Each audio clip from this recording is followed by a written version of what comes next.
இயேசுவே புகலிடம், நம் இயேசுவே புகலிடம்.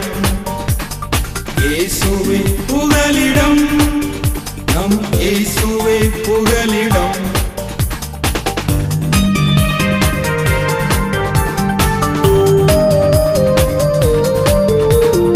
ஆறுகளை நாங்கள் கடக்கும் போதும், மலைகளை தாண்டி நடக்கும் போதும், ஆறுகளை நாங்கள் கடக்கும் போதும், மலைகளை தாண்டி நடக்கும் போதும், இன்னட்டும் எங்களை இமை போல் காத்தது சுவிசேஷம் சொல்வதற்கு. இயேசுவே புகலிடம், நம் இயேசுவே புகலிடம். இயேசுவே புகலிடம், நம் இயேசுவே புகலிடம். Praise the Lord. உங்கள் எல்லாருக்கும் என்னுடைய அன்பின் புது வருட நல்வாழ்த்துக்களை தெரிவித்துக் கொள்கிறேன்.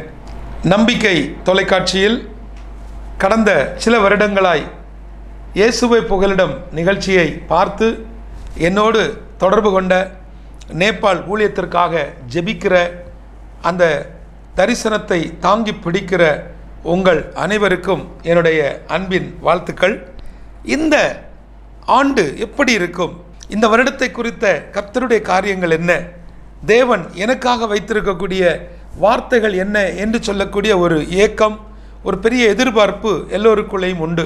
ஆனாலும் ஒவ்வொரு வருடமும் நான் உங்களுக்கு சொல்லுகிற அதே வார்த்தையை நான் உங்கள் மத்தியில் திரும்பவும் ஒரு விசை நினைப்பூட்ட விரும்புகிறேன். பரிசுத்த வேதத்தில் சொல்லப்பட்டிருக்கும் எல்லா வார்த்தைகளும் நல்ல வார்த்தைகளே, அற்புதமான வார்த்தைகளே, வாக்குத்தத்தங்களே.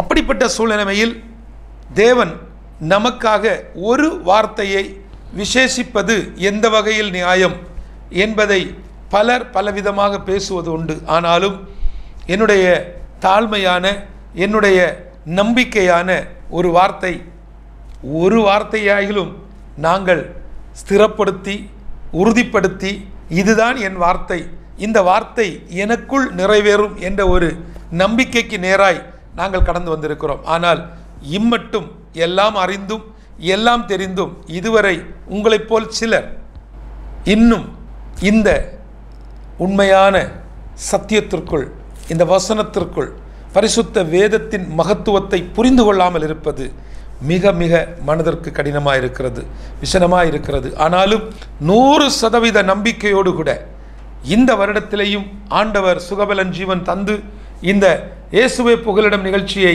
நடத்துவதற்கு, உங்களுக்கு ஒளிபரப்பை தருவதற்கு கர்த்தர் உதவி செய்யட்டும். இதற்காக என்னோடு நின்று எனக்காக ஜெபிக்கிற, உழைக்கிற, கொடுக்கிற, குறிப்பாக எங்களை அதிகமாய் நேசித்து இந்த நிகழ்ச்சியை நம்பிக்கை தொலைக்காட்சியில் வருவதற்கு காரணமாக இருக்கிற நம்பிக்கை தொலைக்காட்சி குழுவினரை, அந்த குடும்பத்தை மனதார நாங்கள் வாழ்த்தி ஆசீர்வதித்து இந்த புதிய வருட செய்திக்குள் கடந்து செல்லுகிறேன். எனக்கு மிகவும் பிரியமான என் அன்பு தேவஜனமே, இந்த 2025 வருடம் வாசல்கள் திறக்கும் வருடமாய் தேவன் எங்களோடு இடைபெற்றிருக்கிறார். இந்த வருடம் கர்த்தர் நமக்காக வைத்திருக்கக்கூடிய எத்தனையோ வார்த்தைகளில் அற்புதமான ஒரு வசனத்தினுடைய ஒரு பகுதி, அதாவது 1 நாளாகமம் 28 அதில் உள்ள 20வது வசனம். இந்த வசனம் சொல்லுகிறது, கர்த்தருடைய ஆலயத்தை கட்டுகிறதற்கு அடுத்த சகல கிரியைகளையும் நீ முடித்து தீருமட்டும் அவர் உன்னை விட்டு விலகவும் மாட்டார், உன்னை கைவிடவும் மாட்டார். சகல கிரியைகளையும் நீ முடித்து தீருமட்டும். எப்படிப்பட்ட கிரியைகளை நீங்களும் நானும் செய்து வருகிறோம், நாம் எப்படி இருக்க வேண்டும் என்ற சில காரியங்களை நாம் தியானிக்க வேண்டியது இந்த வருடத்தின் துவக்கத்தில் இது பிரயோஜனமாக இருக்கும் என்று நம்புகிறேன். என் அன்பு தேவ பிள்ளைகளே, வசனம் சொல்லுகிறது, 1 நாளாகமும் 28வது அதிகாரம் அதில் உள்ள 20வது வசனத்தின் கடைசி பகுதி, சகல கிரியைகளையும் நீ முடித்து தீருமட்டும் அவர் உன்னை விட்டு விலகவும் மாட்டார், உன்னை கைவிடவும் மாட்டார். என் அன்பு தேவ பிள்ளைகளே, 2 நாளாகவும் 15:7 சொல்லப்பட்டிருக்கிறது, நீங்களோ உங்கள் கைகளை நெகிழ விடாமல் திடன் கொள்ளுங்கள், உங்கள் கிரியைகளுக்கு பலன் உண்டு என்றார். நெகேமியா சொல்லுகிறான், உங்கள் கிரியைகளுக்கு பலன் உண்டு, உங்கள் கைகளை நெகிழ விடாமல் திடன் கொள்ளுங்கள். இந்த வார்த்தையை நான் தியானிக்கும் பொழுது இந்த வசனம் முதலாவது சொல்லப்பட்டிருக்கக்கூடிய 1 நாளாகமம் 28:20 சொல்லப்பட்டிருக்கிறது. இங்கே சொல்லப்பட்டிருக்கக்கூடிய ஒரு வார்த்தை தாவீது தன்னுடைய குமாரனாகிய சாலோமனை பார்த்து சொன்ன ஒரு வார்த்தையாக இருந்தாலும் அங்கே சொல்லப்பட்டிருக்கிறது, சகல கிரியைகளையும் நீ முடித்து தீருமட்டும் அவர் உன்னை விட்டு விலகவும் மாட்டார், உன்னை கைவிடவும் மாட்டார். நெகேமியா சொல்லுகிறான், நீங்களோ உங்கள் கைகளை நெகிழ விடாமல் திடன் கொள்ளுங்கள், உங்கள் கிரியைகளுக்கு பலன் உண்டு. என் அன்பு தேவ பிள்ளைகளே, எத்தனை பேர் நீங்கள் விசுவாசிக்கிறீங்க? எத்தனை பேர் நீங்கள் இந்த வசனத்தை ஆமோதிக்கிறீங்க, ஏற்றுக்கொள்ளுகிறீங்க? என்னுடைய கிரியைகளுக்கு பலன் உண்டு. ஒரு ஆமென் சொல்லுங்களேன். அன்பு தேவ பிள்ளைகளே, நம்முடைய கிரியைகளுக்கு தக்க பலன் உண்டு. ஆனால் 1 வருட காலம் 2024ஆம் ஆண்டு நாம் காத்திருந்தோம். என் வாழ்வில் அந்த ஒரு அற்புதமான தருணம், பல வருட காத்திருப்பு எனக்கு நடக்கும் என்று நான் நம்பி இருந்தேன். எப்படியாகிலும் அந்த இடத்தை நான் வாங்கி விடுவேன், அந்த அப்பார்ட்மெண்ட் வாங்குவதற்குரிய ஒரு வழி பிறக்கும் என்று நான் நம்பி இருந்தேன். அந்த குழந்தை பாக்கியத்திற்காக நான் காத்திருந்த அந்த நாட்களில் 2024 நிச்சயமாய் என் வாழ்வில் அந்த அற்புதமான தருணத்தை நான் உணர்ந்து கொள்வேன். எனக்கு அப்படிப்பட்ட ஒரு பாக்கியத்தை கர்த்தர் தருவார் என்று நம்பி இருந்தேன். அன்பு தேவ பிள்ளைகளே, ஏற்ற துணைக்காக நான் காத்திருந்தேன். 2024ஆம் வருடம் அது நடக்கும் என்று நம்பி இருந்தேன். எல்லாம் கைகூடி வந்தது போல இருந்தது. கடைசி நேரத்தில் அது என்னை விட்டு போனது, அது எனக்கு கிடைக்காமல் போனது, அது எனக்கு நடக்காமல் போனது. நான் ஒரு வேலைக்கான எல்லா விதமான முயற்சிகளையும் எடுத்து வெளி தேசத்திற்கு போவதற்கான எல்லா வழி காரியங்களையும் முடித்து விட்டேன். ஆனால் அந்த கடைசி நேரத்தில் எனக்கு கொடுக்கப்பட்ட அந்த வாய்ப்பு என்னை விட்டு இன்னொரு இடத்துல போய்விட்டது. ஒருவேளை நீங்கள் உடைந்து போய் இந்த நேரத்தில் இருக்கலாம். இந்த வருடத்தின் முதலாவது நாளில் இயேசுவின் நாமத்தினாலே உங்களுக்கு சொல்லுகிறேன், என் ஆண்டவர் உங்களுக்கு அடைக்கப்பட்ட வாசல்களை திறக்கக்கூடிய ஆண்டாய் இந்த ஆண்டு முடிவும் என்பதில் எந்த சந்தேகமும் இல்லை. இந்த வருடம் உங்களுக்கான வாசல்கள், உங்களுக்கு குறிக்கப்பட்ட காரியங்கள், உங்களுக்கு முன்குறிக்கப்பட்ட காரியங்கள், அவர் உங்களுக்காய் வைத்திருக்கக்கூடிய அந்த அனாதி தீர்மானங்கள் நிறைவேறக்கூடிய வாசல்கள் திறக்கக்கூடிய ஒரு வருடமாய் இந்த 2025ஆம் ஆண்டை என் ஆண்டவர் உங்களுக்கும் எனக்கும் முன்குறித்து வைத்திருக்கிறார். எத்தனை பேர் நீங்க சொல்ல முடியும்? உங்கள் கைகளை நீங்கள் நெகிழ விடாமல் திடன் கொள்ளுங்கள். எந்த காரணத்தை கொண்டும் பேக் ஸ்லைட் ஆகிடாதீங்க, பின்மாற்றத்துக்கு நேராக போய்விடாதீங்க, நெகட்டிவான வார்த்தைகளை பேசாதீங்க. உங்கள் இருதயம் அப்படி சொல்லும், அத்தனை வேதனையாக இருக்கும், அங்கலாய்ப்பாக இருக்கும், தவிப்பாக இருக்கும். என் கூட இருந்தவங்க, என் கூட படித்தவர்கள், என் கூட நடந்தவர்கள், என்னோடு கூட பிஸ்னஸ் பண்ணவங்க, என் கூட ட்ரை பண்ணவங்க, என்னை காட்டிலும் திறமையில், என்னை காட்டிலும் அந்தஸ்தில், என்னை காட்டிலும் படிப்பில் குறைந்தவர்களுக்கு வாய்ப்பு கிடைச்சிருக்கு. ஆனால் எல்லா தகுதிகளும் இருந்தும் எனக்கு அது மறுக்கப்பட்டிருக்கிறது என்று சொல்லி உங்கள் வாழ்க்கையில் கிடைத்த ஒரு பெரிய ஒரு நம்பிக்கையை இழந்து தவிக்கக்கூடிய என் அன்பு சகோதரனே, நீ உன் கைகளை நெகிழ விடாமல் திடன்கொள். உன் கிரியைக்கு ஏற்ற பலனை நீ பார்ப்பாய். இந்த 2025ஆம் ஆண்டு கர்த்தர் உன்னுடைய வாழ்வில், உங்களுடைய தனிப்பட்ட வாழ்க்கையில் அந்த கிரியைக்கு தக்க பலனை தரப்போகிறார். வசனம் சொல்லுகிறது, சகல கிரியைகளையும் நீ முடித்து தீருமட்டும் அவர் உன்னை விட்டு விலகவும் மாட்டார், உன்னை கைவிடவும் மாட்டார். அப்போ கடந்த வருஷம் என்னாச்சு? 2024 அப்போ என்னை கைவிட்டுட்டாரா? அவர் கைவிடலப்பா, நீ கைவிட்டுட்ட. அவர் உன்னை கைவிடலை. என் ஆண்டவர் உங்களை கைவிடலை. அவர் என்ன கைவிடலைங்க. என் மேலே வைத்த அந்த நம்பிக்கையை என் தேவன் கைவிடவில்லை. அவர் என் கரத்தை பிடித்தது உண்மைதான். ஆனால் என்னுடைய ஒரு கரம் அவரை பிடித்தது, என்னுடைய மறுக்கரம் இன்னொரு நம்பிக்கையை பிடித்தது. என் ஒரு கரம் வசனத்தை பிடித்தது, என் இன்னொரு கரமோ மனிதனுடைய பசப்பான வார்த்தையை நம்பினது. என் ஒரு கரம் என் தேவனை பலமாய் பிடித்து கொண்டது. ஆனால் இன்னொரு கரமோ இந்த உலகத்தின் பின்னால் போனது. அவர் பார்த்தாரு, இது எனக்கு இனி முடியாது. ஏன்னா தேவன் எப்பொழுது செயல்படாமல் இருப்பார் தெரியுமா? அவர் மேல் நீங்களும் நானும் வைத்த நம்பிக்கையை நீங்கள் அகற்றும் பொழுது அவர் அமைதியாய் பார்த்து கொண்டிருப்பார். சில நேரங்களில் உங்கள் படகுகளில் அவர் அயர்ந்த நித்திரையாய் தூங்கிக் கொண்டிருப்பார். உங்க குடும்பத்துக்குள்ள பெரிய பிரச்சனை நடந்து கொண்டிருக்கும். கணவன் மனைவி சண்டை அப்படி நடக்கும், பெற்றோருக்கும் பிள்ளைகளுக்கும் சண்டை அப்படி நடந்து கொண்டிருக்கும். ஆனால் உங்க வீட்டுக்குள்ளால அவர் தலையணை வச்சு நல்லா தூங்கி கொண்டு இருப்பார். அவர் அப்படியே கைவிட்டுருவார். எப்பா நீங்கள் என்ன வேணால் பண்ணிக்கோங்க, நீங்களாக பேசி ஒரு முடிவுக்கு வாங்கன்னு 2024 ஒதுங்கி இருந்து உறங்கி கொண்டிருந்தார். இப்போ என்ன சொல்லுகிறார்? இந்த வருஷம் உன் சகல கிரியைகளும், நீ பட்ட பாடுகள், நீ பட்ட பிரயாசங்கள், நீ எதிர்பார்த்து காத்திருக்கக்கூடிய எல்லா கிரியைகளும் நீ முடித்து தீர்மட்டும். வசனம் தெளிவாக சொல்லுகிறது, அவர் உன்னை விட்டு விலகவும் மாட்டார், உன்னை கைவிடவும் மாட்டார், கூடவே இருப்பேன் என்று சொல்லுகிறார். நான் உன்னை விட்டு விலகுவதும் இல்லை, உன்னை கைவிடுவதும் இல்லை என்று சொன்ன கர்த்தர் உங்களை தேடி வந்திருக்கிறார். உங்கள் மேலே ஒரு பெரிய நம்பிக்கையோடு வந்திருக்கிறார்.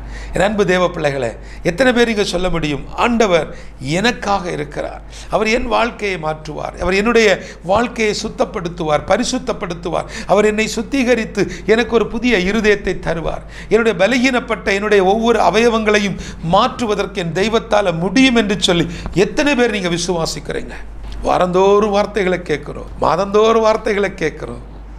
ஆனாலும் இன்னும் என் வாழ்க்கையில் ஒரு பதட்டம், இது நடக்குமா, இது நடக்குமா என்று சொல்லி ஆண்டவர் சொல்லுகிறார், வாசல்களை உனக்காக நான் திறப்பேன், மனிதர்கள் அடைத்த அந்த வாசல்களை உனக்காக நான் திறந்து தருவேன்.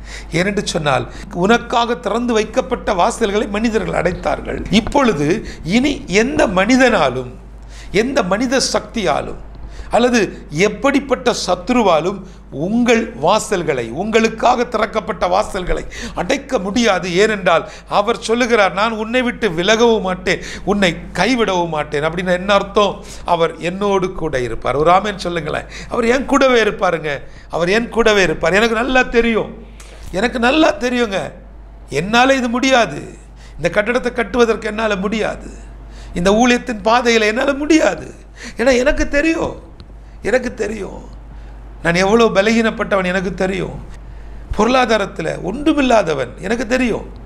நாங்கள் நடக்கிற காரியங்கள், நாங்கள் போகிற வாகனங்கள், நாங்கள் செயல்படக்கூடிய காரியங்கள், நாங்கள் போகிற உணவுகள், ஏதாவது ஒரு காரியங்கள் எங்களை பார்க்கும்போது ஒரு பெரிய கம்பீரம் தெரியும். இல்லை இல்லை, இதெல்லாம் நாங்கள்.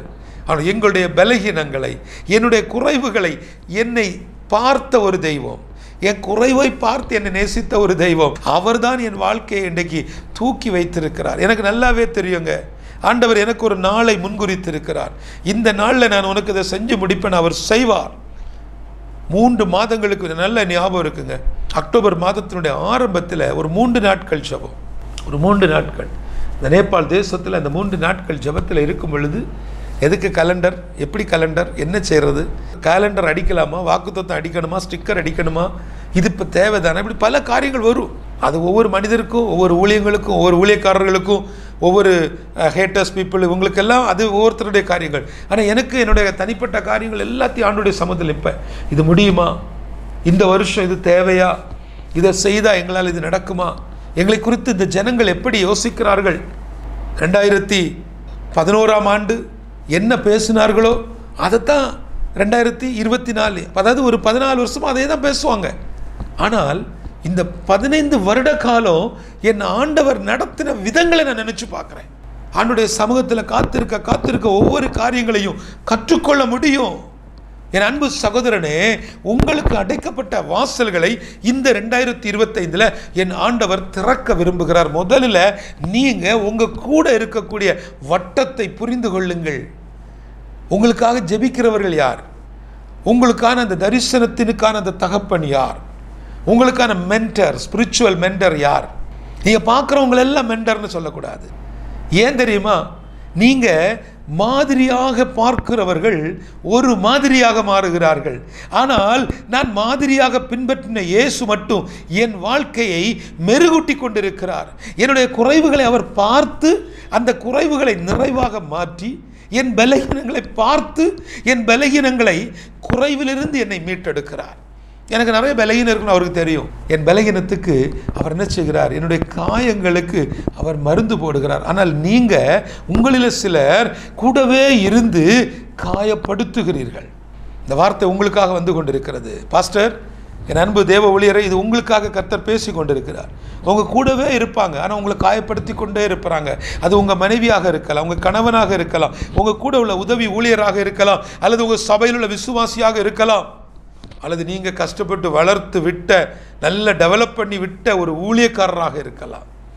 ஆனால் ஒரு காரியத்தை புரிந்து கொள்ளுங்க, இந்த உலகத்தில் நீங்கள் வாழுகிற நாட்களில் உங்கள் கைகளை நீங்கள் நெகிழ விடாமல் திடன் கொள்ளுங்கள்.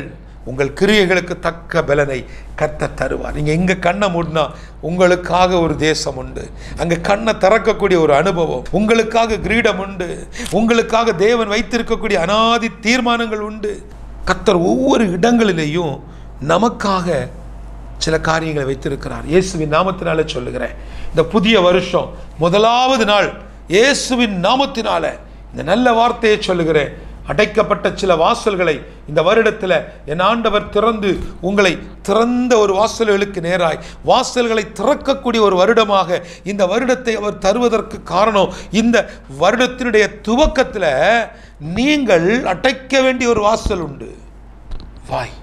நீங்கள் இந்த வாயாகிய இந்த வாசலை அடைச்சிட்டீங்கன்னா அவர் உங்களுக்கான வாசல்களை திறந்து கொடுப்பார். என்னோட வாசிங்க நீதிமொழிகள் 12 அதில் உள்ள 14. அவனவன் தன் தன் வாயின் பலனால் திருப்தி அடைவான், அவனவன் கை கிரியையின் பலனுக்கு தக்கதாக அவனவனுக்கு கிடைக்கும். இந்த வாய், இந்த நாவை அடக்கக்கூடிய ஒரு பெரிய ஒரு தீர்மானத்தை, ஒரு திட்டத்தை இந்த 1ஆம் தேதி இன்னைக்கு முடிவெடுங்க. இந்த புதிய வருஷம் நான் டைரி எழுதுவேன், நான் இதை செய்வேன், நான் அதை செய்வேன், இன்னையிலேருந்து நான் நேபாளுக்கு ஒரு காணிக்கை கொடுப்பேன், இதிலேருந்து நான் அது செய்வேன், தசம பாகம் கொடுப்பேன். இதெல்லாம் எடுக்கிற தீர்மானத்தை விட ஒரே ஒரு தீர்மானத்தை இன்றைக்கு நீங்கள் எடுங்க. வாசல்கள் திறக்கும் ஆண்டாய் இந்த வருடத்தை நீங்கள் பார்ப்பீர்கள்.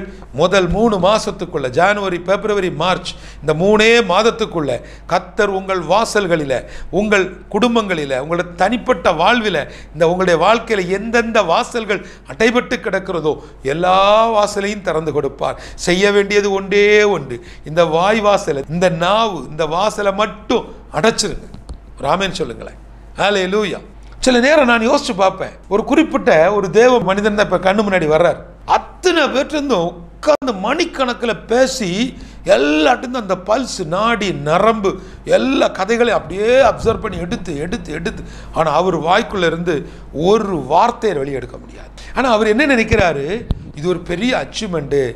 ஆனால் என்ன தெரியுமா, பலருக்கு மாதிரியாக இருக்க வேண்டிய நீங்கள், பலருக்கு சாட்சியாக இருக்க வேண்டிய நீங்கள், பலருக்கு ஆவிக்குரிய தகப்பனாய் எழும்பி பிரகாசிக்க வேண்டிய நீங்கள் அற்ப காரியத்துக்காக, சின்ன சின்ன காரியத்துக்காக தேவன் உங்கள் மேலே வைத்திருக்கக்கூடிய அந்த விலையேறப்பெற்ற அபிஷேகத்தை விற்று கொண்டிருக்கிறீங்க. யாரோ வாங்கி கொடுக்குற ஒரு சின்ன கிஃப்ட்டு, இல்லைன்னா யார்கிட்டயோ இருந்து கதை பேசக்கூடிய அந்த ஒரு அற்ப சுகம், கொஞ்ச நேரம் வெட்டியாக உட்கார்ந்து பேசக்கூடிய அந்த கதை, இது எல்லாத்தையும் இந்த வருஷம் நிறுத்துவேன்னு ஒப்புக்கொடுங்க. ஆண்டவரே, இது ஒன்றும் எனக்கு வேண்டாப்பா, என்னுடைய மொபைல் ஃபோன், என்னுடைய வாட்ஸ்அப், என்னிடத்தில் இருக்கக்கூடிய எல்லா காரியத்தையும் நான் இதை சுத்திகரித்து என் இருதயத்தை இருதயத்தை சுத்திகரிக்கிறதுனா என்னது? இருதயம் எங்கே இருக்குது? என் இருதயம் எங்கே இருக்குது? என்னோடய நினைவுகள் எங்கே இருக்குது? என் பொக்கிஷம் எங்கே இருக்குது? அது எல்லாத்தையும் சுத்திகரிக்கணும். ஆனால் ஒன்று மட்டும் புரிந்து கொள்ளுங்க, அவனவன் தன் தன் வாயின் பலனால் திருப்தி. நான் என்ன பேசிகிட்டு இருக்கிறேனோ அதனால தான் நான் திருப்தி அடைவேன். நான் பேசுகிற காரியங்கள், இன்றைக்கி இந்த வசனத்தை பார்க்கக்கூடிய நீங்கள் போதகர்களாக இருப்பீங்கன்னா, குடும்ப தலைவராக இருப்பீங்கன்னா, இல்லை குடும்பத்தை நிர்வாகம் செய்யக்கூடிய குடும்ப தலைவியாக இருப்பீங்கன்னா, கல்லூரியில் படிக்கிற பிள்ளைகள், இல்லைனா ஒரு பிஸ்னஸ் பண்ணுறீங்க, இல்லைனா ஒரு வேலையில் இருக்கிறீங்கன்னா, இந்த வார்த்தையை நீங்கள் யோசிச்சு பாருங்கள். இந்த வருஷத்துக்கு நான் ஒரு பெரிய திட்டம் வச்சுருக்கேன், இந்த வருஷத்தில் நான் இதை செய்ய போகிறேன், இந்த வருடம் நான் ஒரு அழகான ஒரு நல்ல ஒரு தீர்மானம் நான் எடுத்துட்டேங்கிறீங்க. இந்த அவ்வளோ தீர்மானத்துக்கும் இந்த வருடம் கர்த்தர் ஒரு திறந்த வாசலை வச்சுருக்கிறார். வாசல்களை திறந்து கொடுப்பேனுங்கிறார். ஆனால் போன வருஷத்தில் ஒன்றுமே எனக்கு நடக்கலைங்க, ஒரு காரியம் நடக்கலை. என்னடான்னு யோசிச்சு பார்த்தா எங்கெல்லாம் நான் லூஸ் டாக், கரெக்டாக அந்த வார்த்தை வந்துடுச்சு, என்னுடைய வாயை எங்கெல்லாம் நான் குளற விட்டேனோ, எங்கெல்லாம் நான் தேவையில்லாத இடங்களில் தேவையில்லாத மனிதர்கள், நல்லா கவனிச்சுடுங்க, நல்லா கவனிச்சுடுங்க. உங்களுக்கு அந்த ஆள் தேவையில்லை. இப்போ அவர்கிட்ட போய் உட்கார்ந்து இந்த கதை நீங்கள் சொல்ல வேண்டிய அவசியமே இல்லை. ஆனால் நீங்கள் அவர்கிட்ட உட்காந்து என்ன செய்கிறீங்க, அந்த மனுஷனை ஒரு பெரிய மனிதனை நினச்சி அவர் ஒரு பெரிய ஒரு ஸ்காலர், இது ஒரு பதில் கொடுத்தா நமக்கு யூஸ்ஃபுல்லாக இருக்கும், நம்ம பேசிகிட்டே இருப்போம். அப்போ என் வாயிலிருந்து நான் விடக்கூடிய ஒவ்வொரு வார்த்தைகளையும் அந்த மனிதன் தனக்கான ப்ளஸ் பாயிண்டாக எடுத்துக்கிறார். இந்த இடத்துல நீங்கள் யாரையும் ஒருத்தரை பொருத்தி பாருங்கள். இந்த வருஷத்தினுடைய முதல் நாள் தேவ ஆலோசனை எடுத்துக்கொள்ளுங்க. அநேக வாலிப பிள்ளைகள் உங்கள் வாழ்க்கையினுடைய பிரச்சனைகளை குறித்து, திருமணமான புதிய தம்பதிகள் புருஷன், கணவன், மனைவி உங்களுக்குள்ள உள்ள விஷயங்களை குறித்து, உங்களுடைய தாம்பத்திய வாழ்க்கையை குறித்து, உங்களுடைய ஆவிக்குரிய வாழ்க்கையை குறித்து, உங்களுடைய பொருளாதார எக்கனாமிக் லைஃபை குறித்து தேவையில்லாத எந்த ஒரு நபரிடத்திலையும், ஒரு மூன்றாவது நபரிடத்தில் சொல்லவே சொல்லாதீங்க. ஏனென்று சொன்னால் உங்கள் 2 பேருக்கு இடையில் மத்தியஸ்தர் ஒருத்தர் தான், பரிசுத்த ஆவியானவர் தான் மத்தியஸ்தர். இல்லை, நான் எங்கள் அப்பாட்ட எங்கள் டேடிட்ட எல்லாத்தையும் சொல்லிடுவேன், எங்கள் டேடி ஒருத்தர் தான் எனக்கு லைஃபு, எங்கள் பாட்டி தான் எனக்கு உலகம், எங்கள் பாட்டிகிட்ட எல்லாத்தையும் சொல்லிடுவேன், எங்கள் மம்மிகிட்ட சொல்லாமல் நான் இருக்கவே மாட்டேன்னா மம்மியாக இருப்பாங்க. ஆனால் உன் வாழ்க்கை டம்மியாக போயிடும். கடைசியில் நீ ஒரு நாள் உன்னுடைய கணவனுக்கு நீ ஒரு நல்ல ஒரு மனைவியாக, ஒரு மாதிரியுள்ள ஒரு மனைவியாக, ஒரு சாட்சியுள்ள ஒரு பெண்ணாக, ஒரு குணசாலியான ஸ்திரியாக நீ போன வீட்டுக்குள், நீ புகுந்த அந்த வீட்டுக்குள் நீ வாழ முடியாது. ஏன்னு சொன்னா நீ தேவையில்லாத வார்த்தைகளை பல இடங்களில் லூஸ் டாக் விட்டுறது. நல்லா கவனித்துக் கொள்ளுங்க. இதுக்கு ஒரே ஒரு காரியத்தை சொல்லி முடிக்கிறேன், உங்களுக்காக நான் ஜெபிக்க போகிறேன். இன்னும் ஒரு வசனம் இருக்குது பாருங்க. அவனவன் கை கிரியை நீ பலனுக்கு தக்கதாக அவனவனுக்கு நான் என்ன விதைக்கிறனோ அது கிடைக்கும். இந்த வருடம் நீங்கள் எடுத்த தீர்மானம் நிறைய வச்சுருக்கிறீங்க இல்லையா? இந்த வருஷத்துலேருந்து நான் இது பண்ண மாட்டேன், அது பண்ண மாட்டேன், நான் ஃப்ரெண்ட்ஷிப் ரொம்ப வைக்க மாட்டேன், இதெல்லாம் எடுத்த தீர்மானம் ஒரே ஒரு தீர்மானம். என் வாழ்க்கையை குறித்து, என் தனிப்பட்ட வாழ்க்கையை குறித்து, என் தேவையை குறித்து, என்னுடைய குடும்பத்தின் நிலையை குறித்து, உங்கள் வீட்டில் உள்ள கதைகளை குறித்து. அந்த மூன்றாவது நபர் உங்களுடைய குடும்பத்தில் உள்ள யாரோ ஒருவர், அந்த மூன்றாவது நபர் உங்கள் கணவராக இருக்கலாம், அந்த மூன்றாவது நபர் உங்கள் மனைவியாக இருக்கலாம், அந்த மூன்றாவது தேர்ட் பர்சன் உங்கள் அம்மா அப்பாவாக இருக்கலாம், அந்த மூன்றாவது நபர் உங்கள் பாஸ்டராக இருக்கலாம், அந்த மூன்றாவது நபர் ஒரு தெரிந்த ஊழியக்காரராக இருக்கலாம், அந்த மூணாவது நபர் ஒருவேளை இந்த வார்த்தையை பேசி கொண்டு நானாக கூட இருக்கலாம். எல்லாரையும் மாட்டுங்க. இவங்க எல்லாரையும் உங்கள் லிஸ்ட்டை விட்டு தூக்குங்க. இவங்க அவ்வளோ பேர் நீங்கள் லிஸ்ட்டை விட்டு தூக்கிட்டு உங்களுக்கும், உங்கள் கணவருக்கும், அல்லது பெற்றோருக்கும், அல்லது பிள்ளைகளுக்கும், கணவனுக்கும் அல்லது மனைவிக்கும், இப்படிப்பட்ட ஒரு வட்டத்தை எடுத்து பார்க்கும் பொழுது இதில் மூன்றாவது நபர் ஒரே ஒருவர் தான் அங்கே மத்தியஸ்தர், பரிசுத்த ஆவியானவர். பரிசுத்த ஆவியானவர் உங்கள் வாழ்க்கைக்குள்ள வந்துட்டாருன்னா உங்கள் கைகள் தானா அது என்ன செய்யும்? ஒரு புதிய பலனை பெறும். என் அன்பு தேவ பிள்ளைகளே, கடைசியாக நான் உங்களுக்கு ஒரு வார்த்தையை சொல்லி நான் உங்களுக்காக நான் ஜெபிக்க போகிறேன். என் அன்பு தேவ பிள்ளைகளே, நான் சொன்ன இந்த காரியங்களை, இந்த அன்பின் பகிர்வுகளை உங்கள் இருதயத்தில் வைத்துக்கிடுங்க. ஐயோ பிரதர், 1ஆம் தேதி இல்லைங்க, இப்போ கடுமையான ஒரு சூழ்நிலைமை நம்ம இருந்து கொண்டு இருக்கிறோம். இன்று இரவு நம்ம இன்னைக்கு இருக்கிறோம், நாளைக்கு காலை தெரியாது, நாளைக்கு என்ன நடக்கும் தெரியாது. இந்த 1ஆம் தேதி நான் உங்களுக்கு பிளஸ் பண்ணி சொல்கிறேன், தயவு செய்து நாசியில் சுவாசம் உள்ள எந்த மனுஷனையும் நம்பாதீங்க.